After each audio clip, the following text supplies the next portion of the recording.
Awesome, it's 12 o'clock, so we're gonna get started.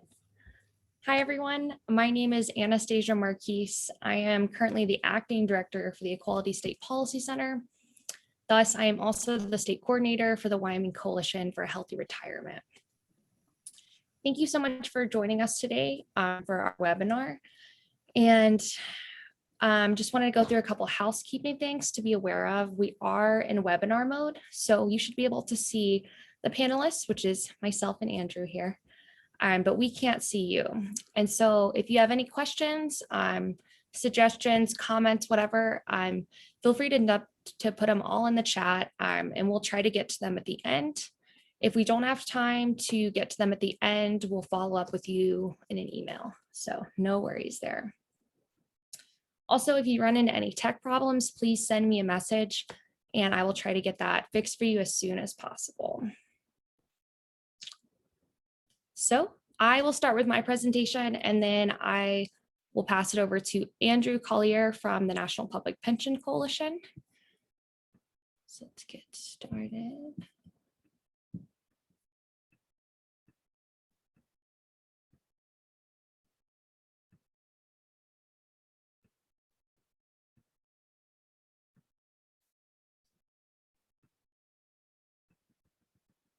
Probably would help if I start from the beginning. Awesome.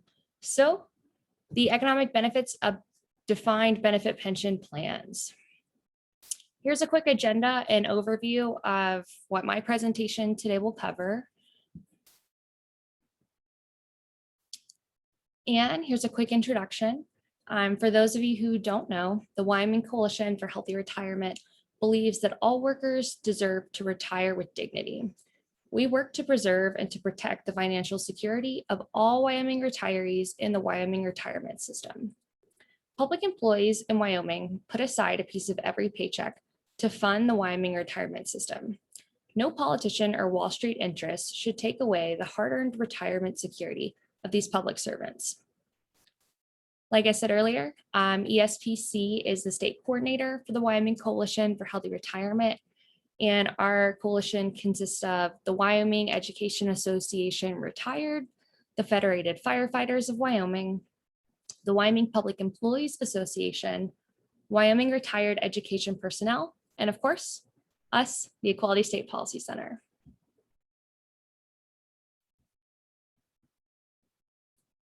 So a question we get a lot is why pensions, right? Why not just put it in a 401k? What's the benefit? What is it all about? Essentially, defined benefit pensions are the most reliable path to a secure retirement for working families.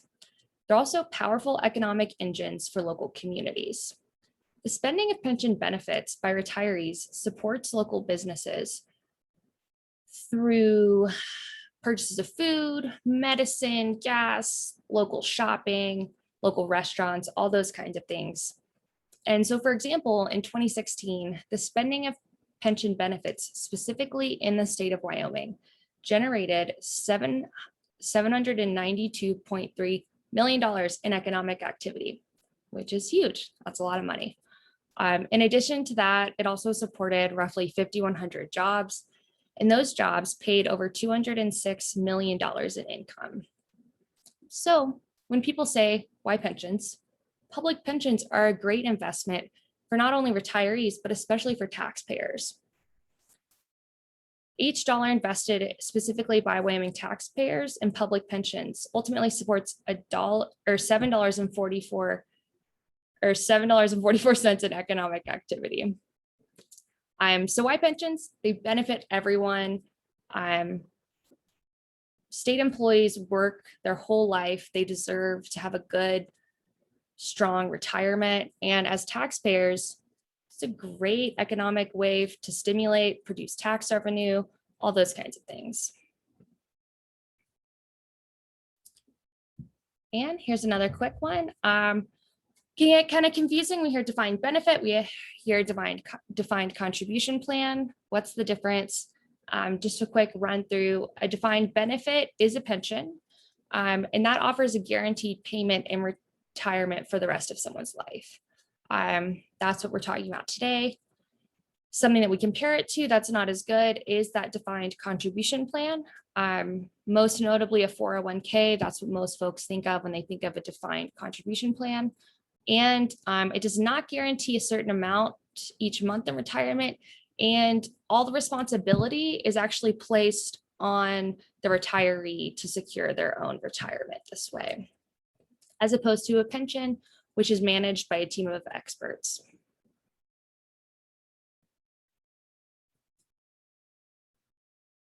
Let's go forward. Awesome. And so I pulled this graph straight from the Wyoming Retirement System 2020 summary report, which you can find on their website. It's super informative. And this gives us a really clear snapshot of all the different pensions in the state of Wyoming and where they're on track.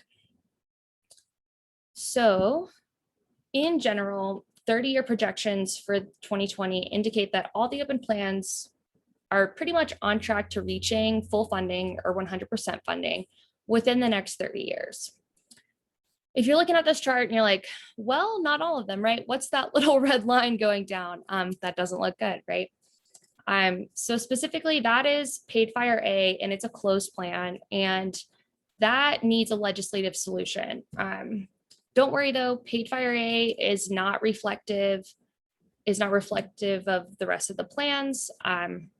It's just an outlier out there essentially. So additional changes that were made to volunteer firefighter, EMT, and search and rescue plan during the most recent legislative session are still being worked on.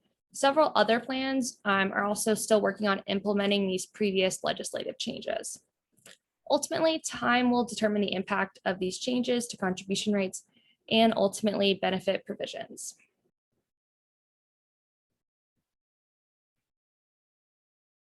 Key findings. So we're all in luck.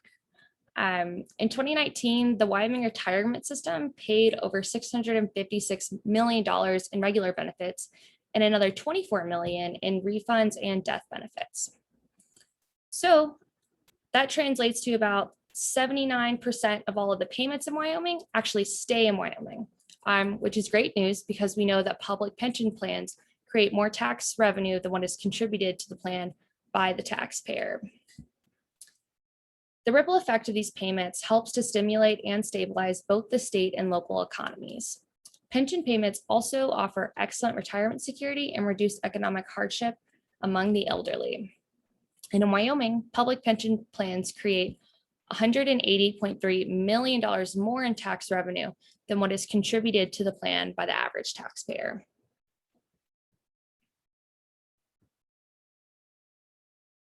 So what can you do to help us protect pensions? There's a lot actually. You can definitely follow us on our social media. That'll be on the next slide. But it's really important to share your story. We work really hard with the state legislator to lobby to protect pensions, to protect retirees and state and public employees, but we cannot do it by ourselves. We really need folks like you coming down to Cheyenne, talking to your legislators, explaining to them the importance of your pension, the importance that it brings back to your local communities, especially in Wyoming right now when our economic future is not looking super bright. So we really want to focus on all the economic benefits that pensions do bring. If you're into writing, we're always looking for folks to write an op-ed, to write a letter to the editor. This is a great way to really get local attention, get a lot of the statewide community on board, educate them about protecting pensions and on ultimately the economic benefit of pensions. And that's it. So once again, I'm representing the Wyoming Coalition for Healthy Retirement. This is our office. Here's our phone number. We also have a website. You can follow us on Twitter or send us an email. And that Twitter handle, I also believe is the same for our Facebook. So make sure to go and give us a like. And then I will pass it on to Andrew.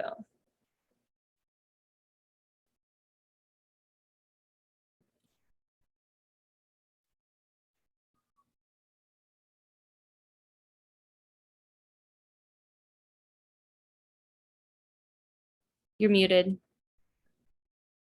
Yep. Hello, everyone. And thank you to Anna and the Wyoming Coalition for Healthy Retirement for inviting me to present to you today. My name is Andrew Collier, as Anna said, and I'm from the National Public Pension Coalition. Earlier this year, with the help of the good folks at WCHR, we released a report entitled Fiscal Responsibility in 401ks. Why converting public employees to defined contribution retirement plans is wrong for your state. We put this report together due to the possibility of a threat to close pension plans and to move future public employees to a DC plan such as a 401k. So the report sought to answer the following questions. Has the emergence of DC plans contributed to the retirement savings crisis in America? Does converting a defined benefit plan to a DC plan impact the overall cost to the state? What are the consequences of converting a DB plan to a DC plan? And does conversion to a DC plan impact recruitment and retention of public employees? So let's take a little bit or look at a little bit of a history of employer-sponsored retirement plans. So a DB pension plan is a standard bearer in the public sector. Pensions are a retirement plan that pools workers' assets and offers a monthly retirement benefit for life after a career of service. Since the 1980s, DC plans have become the predominant plan offered to private sector employees in the US. DC plans put all of the risk on workers themselves. Although some employers offer a matching percentage of employee contributions, others are solely employee contributions. And since the risk is on the employee, a market downturn can really hurt retirement savings for that employee. 401k plans were established in the 1978 Revenue Act. The initial intent of the 401k was to provide another vehicle for the wealthy to save money on their taxes through deferred compensation. It wasn't until the 1980s that US corporations saw the 401k as a replacement retirement product, creating the opportunity to move away from defined benefit pension plans. So let's break down some of the statistics of DC and DB plans. In 2018, 51% of private sector employees were offered a DC plan like a 401k. 13% were offered both a DC and a DB pension plan, and 4% were offered a DB plan solely. Also in 2018, 86% of public sector employees had access to a defined benefit pension, and 77% of public employees actually participated in those plans. Retirement savings crisis in America. Economists and researchers agree that America is really on the precipice of a retirement savings crisis because Americans are not saving enough money in their DC 401k style plans, or they're just not saving any money at all.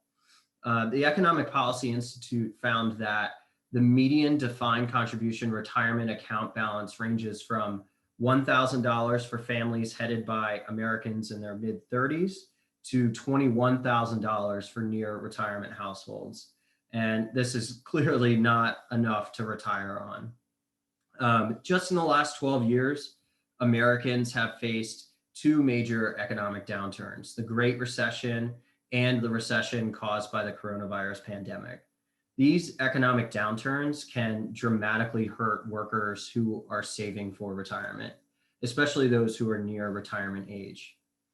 One of the other primary drivers of the retirement savings crisis is the student debt crisis itself. So the current US student loan debt is $1.53 trillion, which is held by 1 in 4 Americans under the age of 60.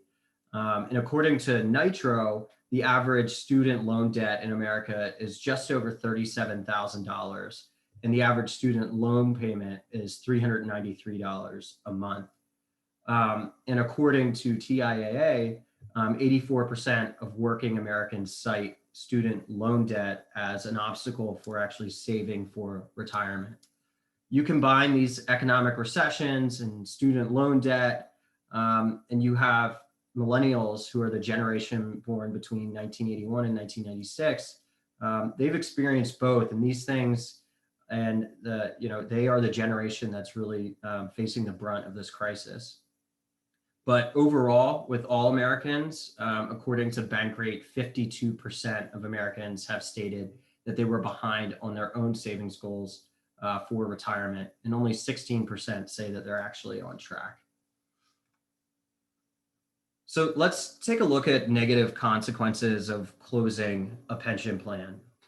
So a few states have chosen to close pension plans for future hires in an attempt to reduce short-term budget deficits, but the opposite has really occurred.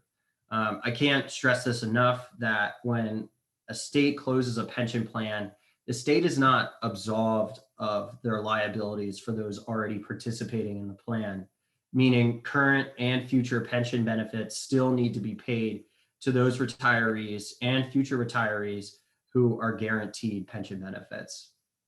So two clear-cut examples are Michigan and West Virginia. In 1997, Michigan closed the state employees retirement system, which was at 109% funded. And they moved all future public employees into a defined contribution retirement plan. Since then, the pension plan's funding status has dropped dramatically without new employees paying into the system. When the plan was closed in 1997, SERS had $734 million in excess assets. As of September of 2019, they only had 8,107 active participants in the plan and 60,501 beneficiaries. And the plan is $6.6 billion underfunded and has a funding status at 64.7%. In West Virginia, we see a very similar story, but with an underfunded plan. See, after years of underfunding the state's teacher retirement system, or TRS, in 1991, lawmakers closed TRS to newly hired teachers and moved them into a defined contribution 401k plan. 14 years after that plan was closed, only 18,000 active teachers were contributing to TRS, with over 27,000 retirees, and the funding status of the plan dropped to 25%. With so many newly hired teachers in this inadequate 401k retirement plan and the pension plan's funding status plummeting, West Virginia began studying the actual conversion itself. And the state realized that if they reopened the defined benefit plan provided by TRS to new teachers and gave current teachers participating in the 401k plan a choice to switch back, they could provide equivalent benefits at half the cost of the 401k plan. So in 2005, state lawmakers reopened the plan, and more than 78% of the current teachers at the time made the switch to the defined benefit pension plan. TRS now covers approximately about 41,000 members and has about 36,000 retirees. And their funded ratio is now over 70%. So with recruitment and retention, this is also an extremely important issue. Closing a pension plan and moving all newly hired public employees into a DC plan, such as a 401k, can have other adverse effects as well, including the recruitment and retention of employees for state and local governments. So let's take a look at some historical examples. Historical meaning it wasn't that long ago. But in 2012, the town of Palm Beach, Florida, closed its pension plan to newly hired public safety officers, including police officers and firefighters, and moved them into like a hybrid style retirement system. That a hybrid style system is a plan that consists of both DB and DC components.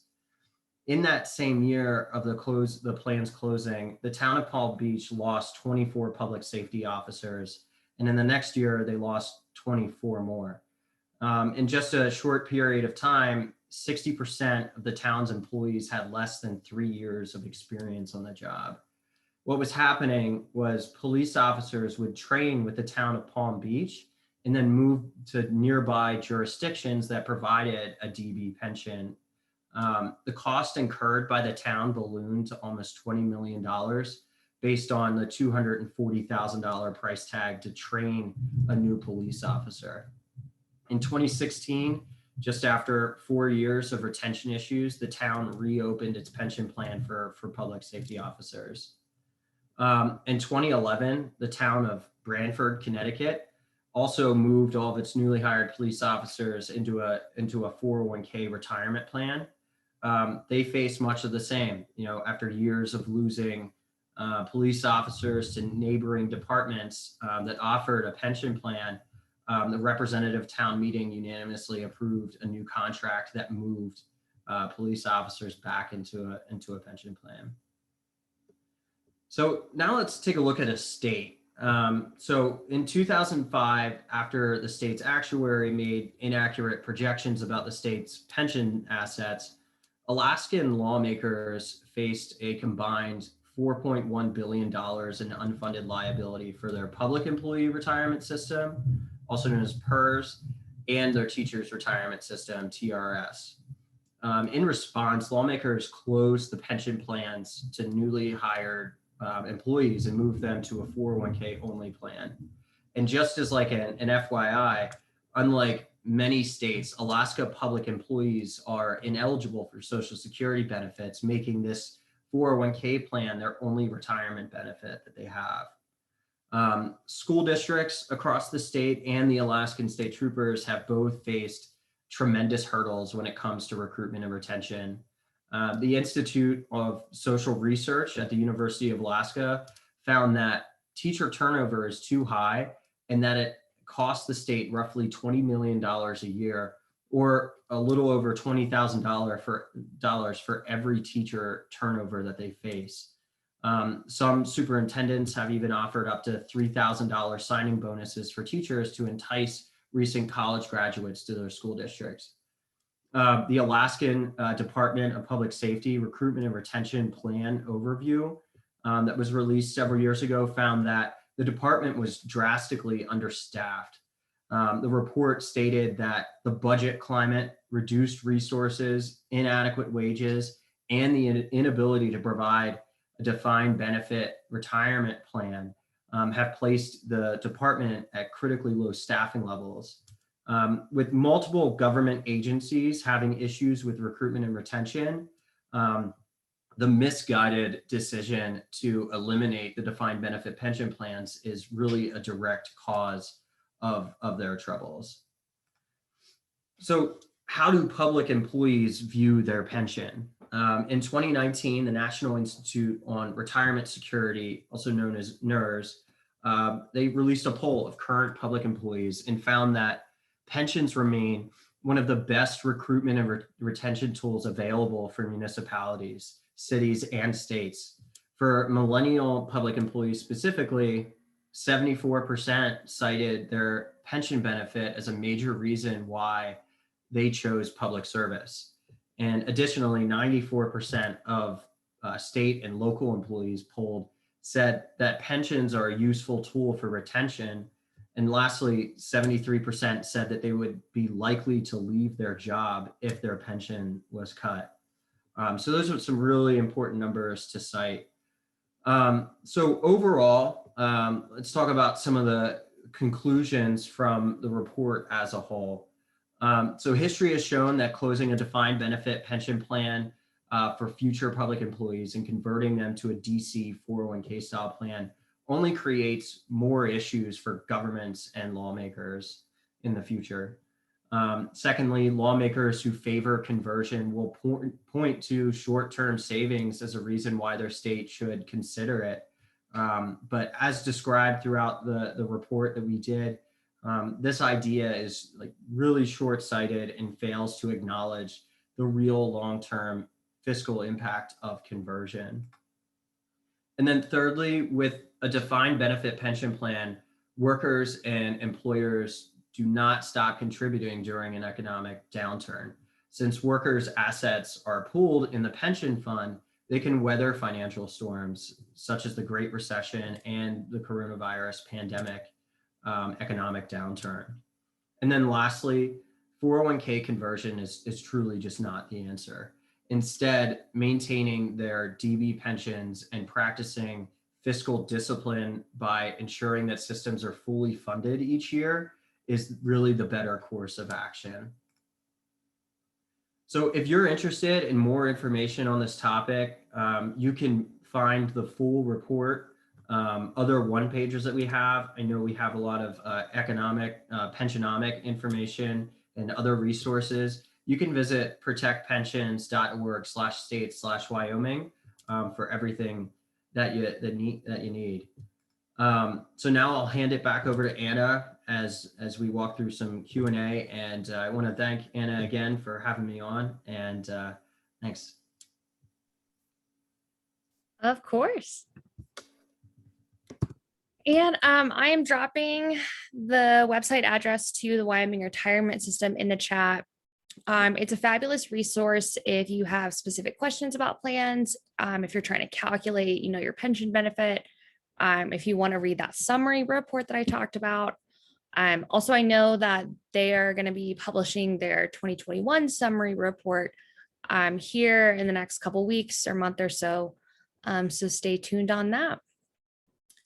But I think we're going to close out. So thank you all so much. We really appreciate it. And don't forget to like our page on Facebook, follow us on Twitter, and reach out to us with any questions or concerns you might have. Thanks so much and have a great rest of your day.